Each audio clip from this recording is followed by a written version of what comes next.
Baik hadirin dan para undangan yang kami hormati, kita tiba saatnya pada acara puncak tentunya pada malam hari ini.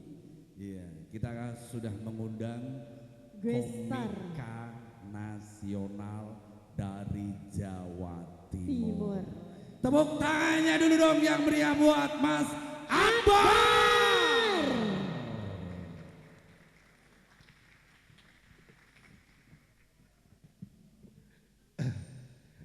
Mohon izin Bapak. Ya diizinin, padahal saya berharap nggak diizinin. Oke. Tepuk tangan dulu buat Mas Eko, Mbak Ica dan Voicing Teza yang sangat membawa suasana tetap meriah luar biasa. Sebelumnya Assalamualaikum warahmatullahi wabarakatuh. Siap. Pamekasan hebat. Tepuk tangan dong buat Pamekasan ya. Sebelumnya saya mohon izin bisa saya lepas Bapak. Takutnya nanti nggak tahu yang tampil saya gitu. Ya, mohon izin. Alhamdulillah saya sudah swab antigen dan juga vaksin sudah 2 kali. Sering tiap minggu tuh bisa 3-4 kali saya swab gitu ya. Kadang kan swab itu sakit, perih gitu kan. Tapi alhamdulillah saya sudah punya langganan swab. Kalau nge-swab enak gini, nggak sakit, nggak perih, nggak masuk. Nah gini. Jadi enak ya. Sebelumnya saya sapa dulu tuan rumah yang ada di sini yang punya rumah kediaman ya. Istilahnya kalau pejabat itu rumah kediaman. Tahu kenapa? Banyak security di depan satpol. Jadi aman. Kalau nggak ada rumah nggak aman. Ya ini rumah kediaman. Bapak Badrut Tamam. Selamat malam Bapak. Salam sehat selalu. Pas menjadi seorang pemimpin di Pamekasan ini karena nama beliau itu pas. Jadi sejak lahir beliau ini sudah ditakdirkan menjadi seorang pemimpin karena namanya Badrut Tamam. Badrut, bawahan dipimpin pasti nurut. Pas ya. Enggak usah Pak, kayaknya ngerogoh apa gitu. Enggak aman Pak.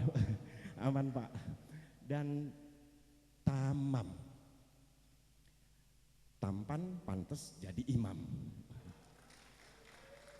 Oke, terima kasih. Wassalamualaikum warahmatullahi wabarakatuh. Oke, dan hadir di kota di Kabupaten Pamekasan dalam tema yang luar biasa ini, stop yang namanya rokok ilegal, ya kan? Ini benar-benar saya yakin seluruh masyarakat di Pamekasan akan nurut karena namanya juga Pamekasan. Paling menurut tanpa adanya pemaksaan. Jadi alhamdulillah semoga program ini stop yang namanya rokok ilegal ini akan berjalan dengan sukses di sini dan alhamdulillah saya bisa hadir di sini. Ini saya bela-belain Pak. Harusnya malam hari ini saya nganggur, tapi karena ada acara ini saya bisa hadir di sini. Saya harusnya nganggur loh Pak ini ya. Enggak, ini sekedar cerita ya, panitia menghubungi tanggal 4 digeser tanggal 5, digeser lagi tanggal 6, ya kan? Untung saya ini adalah pelawak serba bisa, jadi tanggal berapapun bisa gitu. Jadi aman gitu, tanggal berapapun dipindah bisa gitu. Panitia telepon, Mas bisa Pak, terus budget biayanya berapa? Nggak usah dipikir Mbak, yang bener iya, panitia kan yang mikir, saya tinggal nerima. Kalau saya ikut mikir saya dijadikan panitia nanti kan. Hadir di acara yang sangat luar biasa, suasana meriah ya kan. Dan ngomongin tentang yang namanya rokok ilegal ya kan. Namanya rokok ilegal memang harus diberantas. Kadang orang, ada teman saya juga ngerokok, kadang rokok ilegal. Kamu kok ngerokok nggak ada mereknya, nggak ada cukainya? Yang penting keluar asap. Loh kalau yang penting keluar asap, knalpot juga keluar asap gitu kan. Ngapain nggak menghisap knalpot aja gitu Pak ya. Jadi nggak hanya sekedar keluar asap gitu ya. Jadi ada macam-macam gitu. Dan memang merokok itu unik ya. Saya ini terus terang seorang perokok. Karena saya benci rokok. Saya benci rokok tapi saya perokok. Makanya tiap hari saya bakar sampai habis. Saking bencinya saya bakar terus Pak. Karena kita nggak bisa berhenti merokok, itu ada kandungannya tar. Tar itu yang bikin kita nggak berhenti. Tar habis mandi satu, tar habis makan satu, tar habis Ya, ya kan ada tarnya itu, tar habis itu terus-terusan, tapi yang ilegal, harus yang ilegal. Karena itu nanti juga muter-muternya kembali lagi ke masyarakat yang ada di sini. Makanya harusnya ngerokok yang ilegal. Dan saya senang di sini ngerokok apa kayak enak gitu di dalam. Oh mas, di dalam ngerokok boleh, di luar juga boleh gitu Pak. Tapi alhamdulillah saya ngerokoknya di luar. Karena kalau ngerokok di dalam panas Pak. Saya ngerokoknya di luar gitu. Teman saya bilang, kamu ngerokok terus nggak takut mati? Gampang, kalau mati kan dinyalakan lagi, ada korek kan. Aman gitu kan ya. Justru yang harus takut mati itu yang nggak vaksin, bener kan Pak ya? Tepuk tangan dong buat kita semua yang sudah selain taat peraturan juga sudah melakukan vaksin semuanya ini ya. Dan kalau ngerokok itu bisa dilihat sebenarnya orang ngerokok itu macam-macam kan. Dan saya dapat info orang-orang di Pamekasan tuh sebagian besar ngerokok ya Pak ya. Sebagian besar tuh ngerokok. Ya sekitar misal 10 orang kumpul gitu ya. 8 orang ngerokok. Yang 2 yang beliin. Sama yang nyalain korek gitu ya. Tapi bisa dilihat kalau kumpul gitu. Ada yang tipe optimis. Optimis itu punya rokok, nggak punya korek. Nah, ini optimis nanti suatu saat pasti ada yang punya korek. Ada yang tipe pesimis, punya korek, nggak punya rokok. Nanti ngerokok dilarang, nanti ngerokok disita gitu. Bawa korek aja. Nah, ada satu lagi nih, nggak bawa rokok, nggak bawa korek. Nah ini tipe pengemis. Nah, ya kan? Modalnya paru-paru tok Pak, ya. Modalnya paru-paru aja gitu. Jadi ini tipe-tipe pengemis kalau yang tadi itu ya. Dan ini menjadi sebuah festival yang sangat luar biasa. Tepuk tangan buat panitia yang sudah mengadakan festival film pendek Stop Rokok Ilegal. Salah dikasih tahu filmnya pendek itu. Film pendek itu, Mas ini bisa dilihat dulu film pendek yang jadi nominasi. Saya lihat film pendek nggak ada yang 19 detik gitu kan. Saya tunggu yang 19 detik kok nggak ada gitu kan. Mana gitu kan. Padahal juga tentang rokok loh itu. Ya, film pendek. Dan tadi Dewan Juri sudah mengatakan, ini hebat nih, Dewan Juri mengatakan kenapa dia punya ide bikin film pendek, karena dia pingin menggambarkan sesuatu tanpa melukis sesuatu itu. Mana tadi Dewan Jurinya? Hebat Pak, melihat misal pengen gambar bebek tapi nggak harus melukis bebek, ya kan? Saya sudah pernah melakukan itu, gampang. Saya pernah gambar toko tanpa harus ngelukis toko. Cukup saya lihat, oh malam kosong gitu kayaknya toko ini. Nah, langsung saya dongkel Pak. jadi, langsung saya dongkel. Jadi saya gambar toko tanpa harus ngelukis toko kan. Jadi tapi luar biasa. Dan yang menang, siapa tadi yang menang? Banyak ya yang menang. Alhamdulillah yang menang akan diberi hadiah ya, sudah diberi hadiah. Tapi yang kalah jangan khawatir, juga akan diberi ya. Diberitahu kalau kalah ya. Jadi santai aja, tetap jangan patah semangat, jangan berkecil hati, jangan berkecil hati, tetap suatu saat akan menjadi juara juga untuk hadir di sini ya. Jangan terus berlatih untuk bikin film kreasi seperti yang disampaikan oleh Bapak Bupati. Zamannya milenial, zaman sudah berubah ya kan Pak ya. Saya tuh paham sama Pak Bupati apa yang dibicarakan saya, karena saya itu sudah sering tegur sapa dengan Bapak, ya kan? Sudah sering tegur sapa. Tadi saya tegur, Pak, siapa ya kamu ya? Nah, jadi sudah sering tegur sapa ini. Siapa kamu ya? Udah dianggap kayak keluarga gitu. Saya masuk ruangannya gitu, keluar enggak? Keluar. Jadi sudah saking akrabnya lah dengan Bapak, dengan Pak Haryanto juga. Pak Haryanto, Sekda ya? Haryoto Pak ya? Ya begitulah ya. Saya nggak enak kalau nggak nanti salah gitu kan ya Pak. Oh Pak Hartono yang punya toko elektronik terbesar di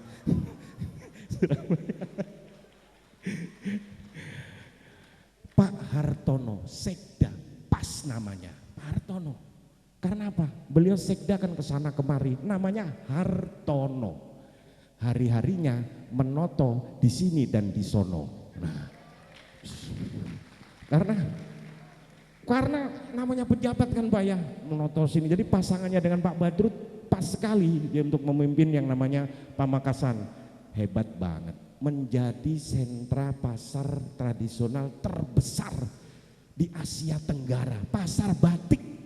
Ya kan, kalau Sumatera Utara kan pasar Batak. Nah ini pasar batik terbesar di, tepuk tangan dong, luar biasa. Karena batik kan sudah menjadi ciri khas bangsa kita loh, batik ya. Orang biasanya kalau yang tadi tampil drama hitam-hitam itu biasanya identik paranormal, hitam-hitam.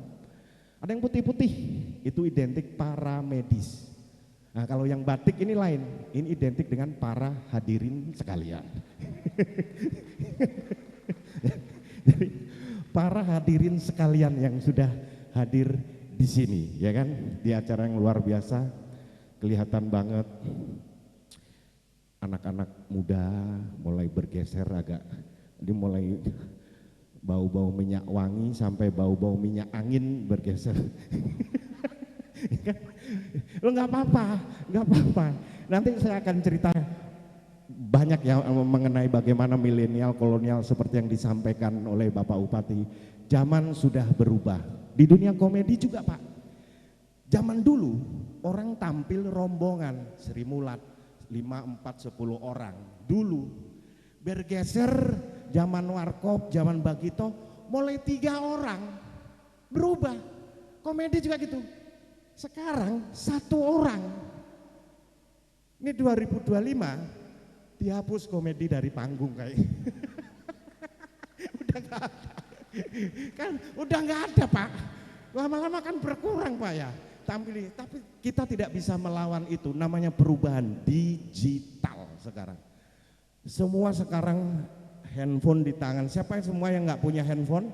Semua pasti punya handphone karena segala sesuatu sekarang seperti yang disampaikan. Perubahan, kesempatan kita kreatif, orang terkenal nggak harus pergi ke Jakarta, cukup dari daerahnya saja bisa berkreasi, hanya lihat handphone. Bangun tidur, apa yang dicari? Pertama, handphone pasti bangun tidur ngecek handphone. Beda sama saya. Saya sebagai seorang ayah, bangun tidur pertama yang saya cari adalah anak saya. Karena handphone saya dibawa anak saya. Jadi mana. Ya karena dibawa anak saya. Tapi mau nggak mau semua sekarang pakai handphone. Bayar aja, bayar sekarang cukup nunjukin handphone gini kan. Sekarang nggak perlu bawa cash, uang tunai, cukup gini, titit gitu, beres kan. Cukup pakai titit sudah ada, bisa gitu. Saya sudah melakukan itu sejak lama sebenarnya. Kalau mau beli belanja gitu kan, saya cukup nunjukin handphone ini. Mbak, berani berapa Mbak ini Mbak? Ini kalau nggak kejual nggak bisa beli nih Mbak saya Mbak. Sudah pakai handphone, semuanya pakai handphone. Yang simple aja deh, yang simple saja nih ya. Bapak-bapak juga mengalami ini seperti ini. Dulu nyimpen foto istri itu di dompet. Pasti bapak-bapak zaman dulu itu kalau nyimpen sesuatu, dompet, sisir dulu ya, pasti dompet gitu. Sekarang kan dompet dibawa istri, kalau dulu foto istri di dompet, sekarang dompet dibawa istri kan Pak ya. Saya juga nih nyimpen foto istri di wallpaper, ya beda zaman dulu. Ini buat menambah semangat kerja juga sih sebenarnya kalau saya bawa ini foto istri saya, karena kalau terjadi masalah yang berat di luar, semua akan terasa ringan begitu memandang foto ini. Karena yang terberat ya di sini nih. jadi Pak, ya, iya Pak. Bapak yang ketawa pasti mengalami deh Pak. Ketawa, pegawai ngelembur. Aduh, jam 12 pulang mending ngelembur. mending ngelembur di rumah daripada pulang, karena tapi sebagai semangat kerja gitu Pak. Oh dilihat seperti itu. Sampai iya Pak. Dan sekarang gini teman-teman ya, mempunyai handphone yang di zaman milenial ya teman bapak semuanya, handphone yang canggih itu sudah bukan lagi kita menjadi gaya-gayaan, tapi di dia kebutuhan. Anda punya dagang apapun ya, kalau handphonenya bagus, dagangan dicepret bagus, foto video bagus, itu sudah menjadi investasi gitu. Saya juga gitu, istri saya belikan handphone yang canggih Pak. Handphone canggih kan biasanya pakai nguncinya pakai face lock ID gini, yang dilihatin wajahnya gini udah kebuka gitu kan ya. Saya belikan itu, saya juga karena saya khawatir laki-laki kalau handphone sudah dipegang sama istri itu udah mulai deg-degan Pak. Aduh, Pak. Aduh. Biasanya sih terjadi diskusi kecil Pak, tapi berkepanjangan. Tiba-tiba muncul lagi itu, udah saya pilihkan yang paling canggih, dibuka hanya dengan wajah. Lah kok bisa kebuka toh Pak? Malam-malam tuh bisa kebuka. Mungkin saya pas tidur, karena satu-satunya saat saya lepas tuh pas tidur. Mungkin ditempelin gini pas saya kebuka. Bingung saya balas Pak. Pas istri saya tidur, handphone saya deketin Pak. Wah, oh bukan istri saya, gini ya, gini. Terus saya apa ini? Enggak, pas istri saya tidur Pak, saya deketin ini. Enggak buka, saya tempelin dekat sekali, enggak buka. Seharian saya mikir kenapa gitu, akhirnya saya tahu kenapa enggak buka, karena kalau tidur istri saya enggak pernah pakai make up, jadi handphonenya enggak ngenali Pak.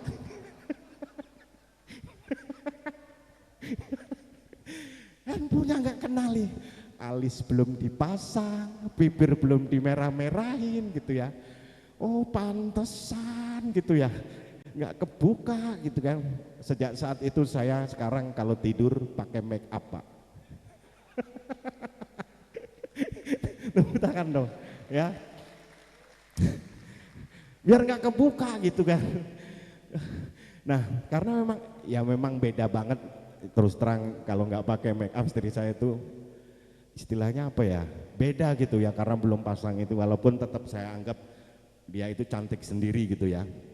Jadi saya larang kumpul sama teman-temannya, kalau udah kumpul jelek, kalau dia cantiknya sendiri. Tapi nggak masalah. Nggih Pak Hartono nggih. Beda dong Pak Hartono, kalau Pak Hartono pasti istrinya mesti cantik lah sampai sekarang. Tapi yang penting inner beauty. Ya, betul, kecantikan dari dalam. Jadi istri saya larang, kamu nggak usah keluar, kamu di dalam aja, kalau keluar kamu jelek ya. Inner beauty, nggak apa. Saya terus terang dulu ya, milih istri memang nggak cantik Pak. Saya sengaja, karena menurut saya percuma milih istri yang cantik, nanti kalau tua juga jelek. Jadi mending cari istri yang jelek, kalau tua udah nggak kaget gitu ya. Ya, pernah kan saya Pak aku tak nyalon Pak ya. Nyalon apa bupati? Bukan, nyalon ke salon gitu. Kamu tuh tiap hari. Akhirnya ya udah, akhirnya tiap hari ke salon, tiap hari ke salon. Seminggu 2-3 kali ke salon. Mah, kamu tuh kan pemborosan tuh mah. Kenapa? Lah kondisi pandemi gini tiap hari kamu ke salon, tiap hari kamu ke salon kan pemborosan. Buat apa gitu? Ya biar aku kelihatan cantik daripada papa dulu, ingat tiap hari mabuk, pemborosan. Loh, kamu pikir aku mabuk buat apa? Biar kamu kelihatan cantik.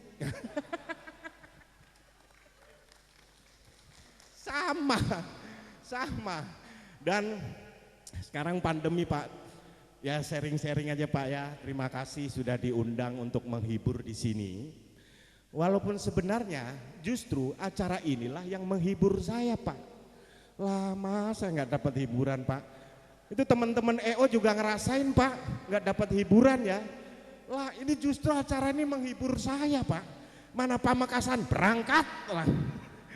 Saya sebenarnya dapat tawaran ke Pamekasan, ini mikir 2 kali saya Pak. Saya pikir nih, ini saya ambil atau saya terima. Saya terima aja deh. Langsung mikir di sini ya. Ini bukan pamer, dulu sebelum pandemi job saya itu jauh-jauh Pak, bisa ke Kalimantan, besoknya langsung bisa ke Sulawesi, besoknya sudah bisa ke Bali gitu, jauh-jauh. Tapi terus terang sejak adanya pandemi, ini job saya ini makin jauh Pak. Ini ada tanggal 6 kan, nanti ada lagi Desember, nanti ada lagi Februari Pak. tambah jauh Pak.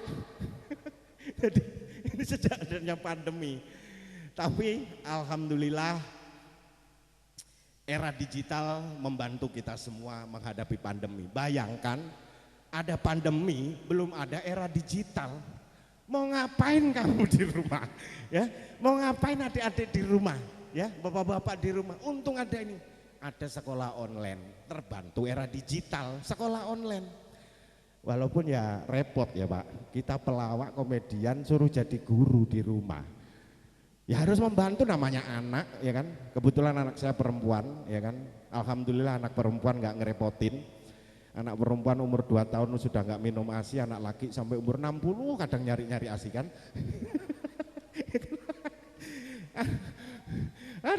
Aduh, santai-santai lah Pak ya. Oke, ini nanti kira-kira sampai tahajud ya. Pak Kantor, ngajar online, tapi kita bagi, namanya kerjasama sama pasangan, kita bagi. Istri ngajar pelajaran biologi, pelajaran matematika, pelajaran kimia, istri pelajaran bahasa Inggris, istri. Saya ngajar pelajaran kosong, ya. Jadi pas pelajaran kosong saya ngajar. Loh, itu lebih susah loh. Nggak ada kurikulumnya, kalau nggak ada kisi-kisinya pelajaran. Dan ini sepintar apapun bapak-bapak adik-adik semua, pelajaran yang paling disukai waktu sekolah itu pelajaran kosong. Bener kayak ini terbawa sampai sekarang.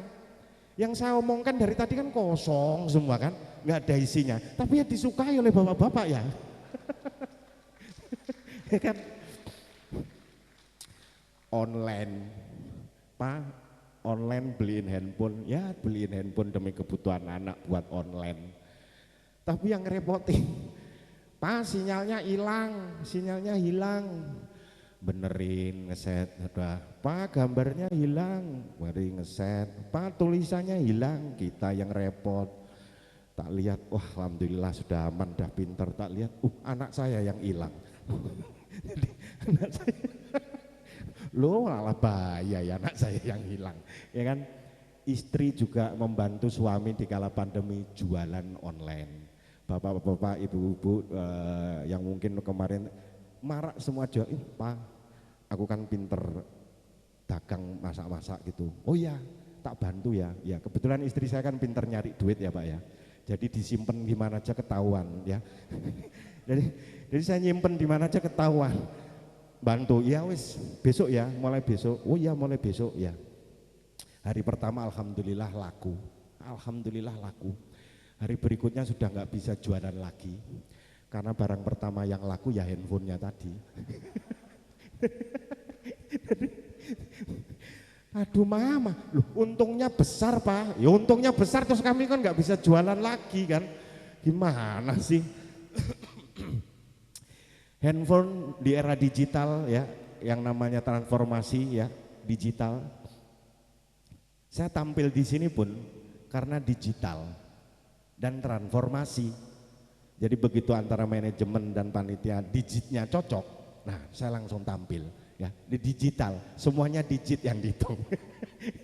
Dan transformasi, begitu ditransfer saya langsung bilang terima kasih. Cocok. Semuanya memang serba digital dan transformasi. Adik-adik juga harus siap menghadapi era ini ya. Grup WhatsApp. Beruntung kita bisa bertemu teman yang jauh, bisa bertemu keluarga yang jauh, teman SD dengan grup WhatsApp. Berapa grup WhatsApp yang bapak-bapak, adik-adik punyai? Banyak ya. Ada grup WhatsApp teman SD, ada grup WhatsApp teman SMP, ada grup WhatsApp teman SMA, ada grup WhatsApp teman SMA yang juga teman SD, ada grup WhatsApp teman SD yang juga teman SMP, kemudian grup kuliah, grup RT, RW, kelurahan. Belum kalau bapak-bapak ada forum Forkopimda, forum komunikasi pimpinan daerah yang nggak dipindah-pindah ya.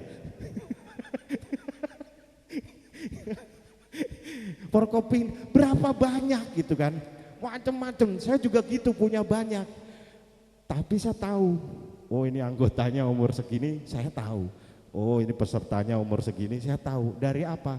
Yang di share, yang di obrolannya. Kalau yang teman-teman adik-adik milenial paling yang di share tuh link-link YouTube ya kan, link-link YouTube penampilan musik, ya, link-link kemudian voucher belanja online, adik-adik semua itu yang di-share kan, yang di-share, diposting di grup WhatsApp itu. Nah kalau yang udah bapak-bapak ini beda, biasanya yang di-share. Yang di-share biasanya manfaat buah mengkudu untuk Ayo Pak Hartono pernah nge-share apa? Hindari kaldu sumsum. Itu buah mengkudu ya kan, tapi memang mengkudu itu hebat. Mengkudu itu obat segala obat. Mengkudu jantung kudu dioperasi ya, liver kudu diobati ya, mengkudu ya kan, di share itu gitu. Dari obrolan pertama datang aja tadi saya tahu ini yang diobrolin. Kalau adik-adik teman-teman, weh gimana nilaimu berapa, kalau bilang anakmu berapa, rumahmu berapa, kalau ketemu nah yang bapak-bapak gitu, Pak Hartono tadi saya dengar udah beda, kolesterol berapa sekarang.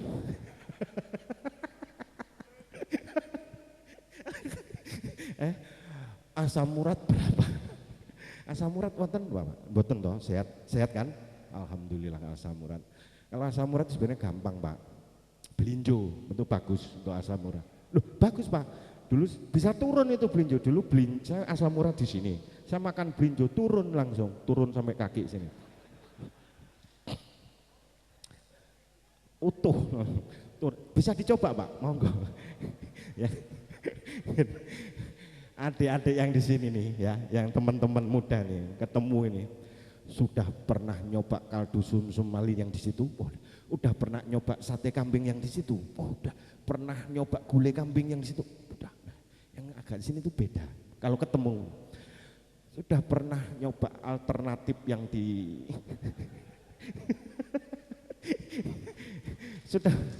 sudah pernah nyoba alternatif yang di Bangkalan, sudah pernah nyoba alternatif di Sumenep gitu. Ngobrolnya gitu beda. Cuman semua pasti mengalami. Yang penting kita sehat. Apalah artinya uang kalau nggak pegang, ya. Ya kan? Ya kan? Ya Pak ya. Beda duduk Pak ya. Aduh, apalah artinya uang kalau nggak pegang, ya itu karena repotnya seperti itu ya. Nah adik-adik teman-teman yang ada di sini, ada yang masih jomblo nih, ini adik-adik kayaknya masih muda-muda nih, ada yang masih jomblo? Banyak ya, tenang, saya doakan setelah acara ini akan nemu jodoh ya, tapi namanya nemu tolong dikembalikan pada yang punya, karena nemu nggak bawa sendiri ya. Jadi tuh tangan. Aduh, contohlah bapak-bapak di sini, panutan kita. Ini yang hadir di sini orang-orang penting. Jadi untung ngundang saya. Jadi dari kumpulan orang penting ada satu yang nggak penting. Nah ini jadi di sini. Contoh keluar cara nyari pacar nggak usah yang cantik, nggak usah yang anu percuma, cari yang dewasa. Adik-adik saya kasih tahu ya, pesan buat adik-adik milenial. Yang sini kan sudah ada kolonial, yang sini milenial ya. Cari yang dewasa. Bagaimana caranya?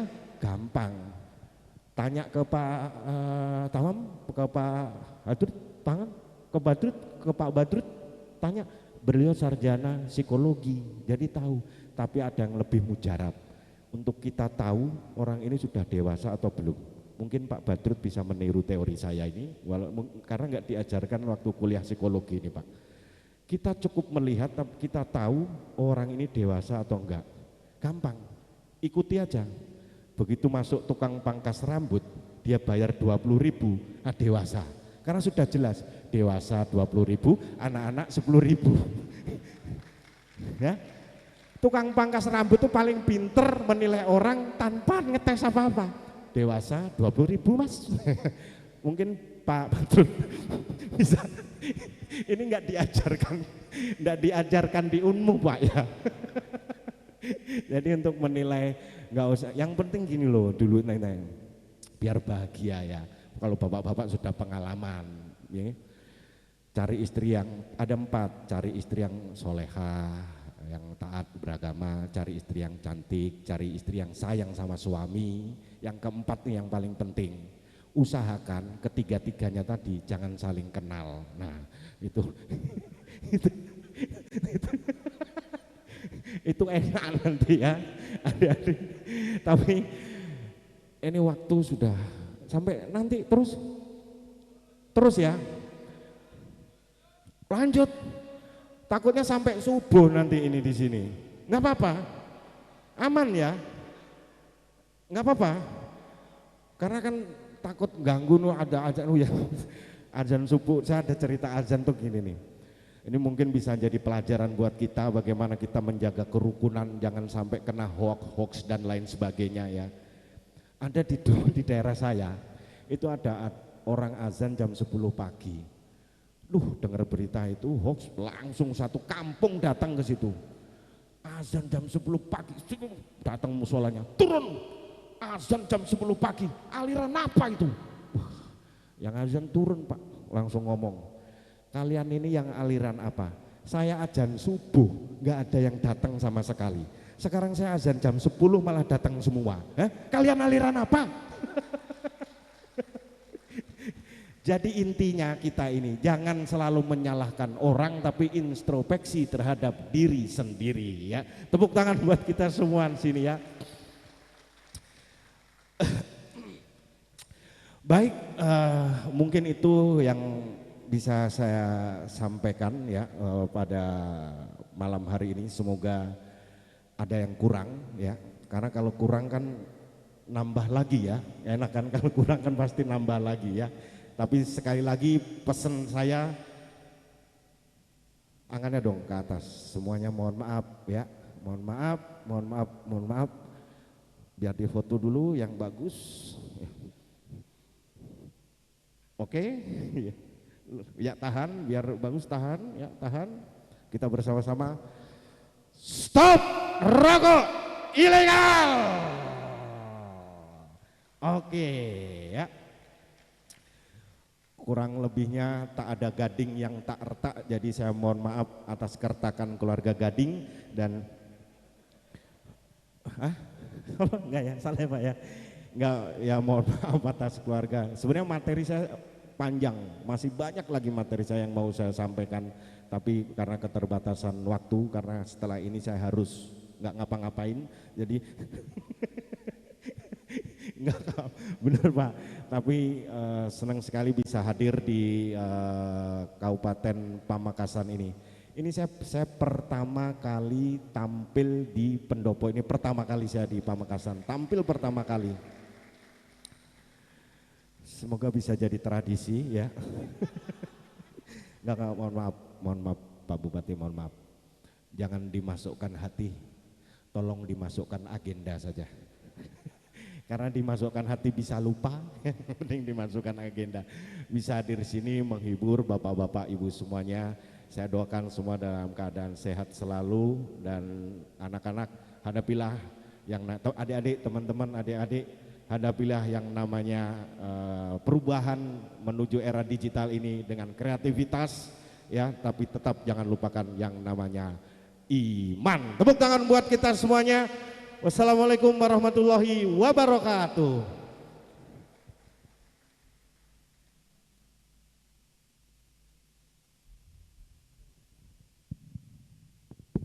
Ada yang kelupa, mohon maaf Pak, mohon maaf.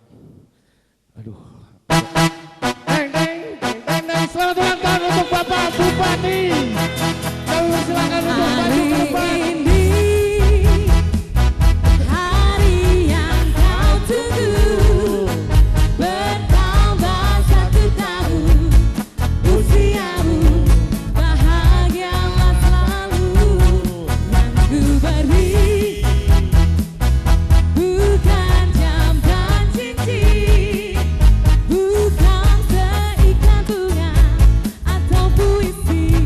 Juga kalung hati.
pengalaman Bapak dan saya dapat informasi yang sangat menarik sekali. Bapak ini secara administrasi 45. Tapi sebenarnya 43. Tapi karena wajar namanya pejabat yang 2 tahun dihitung lembur ya Pak ya. Oke, terima kasih. Assalamualaikum warahmatullahi wabarakatuh. Waalaikumsalam warahmatullahi wabarakatuh. Baik, dengan berakhirnya dari Mas Akbar tadi, komika dari Mas Akbar tadi, maka sampailah kita di penghujung acara pada malam hari ini. Iya, ternyata banyak yang tidak menepati janji saya. Iya. Kita ucapkan terima kasih buat semuanya. Saya Eko Kusaimi dan saya Aisyah meminta maaf apabila ada salah kata dan juga tutur kata serta perilaku kami yang kurang berkenan. Kami mohon maaf yang sebesar-besarnya. Kami mohon undur diri dari hadapan Anda. Insya Allah kita bisa jumpa lagi di lain waktu dan kesempatan. Akhirul kalam. Wassalamualaikum warahmatullahi wabarakatuh. Sampai jumpa.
Terima kasih.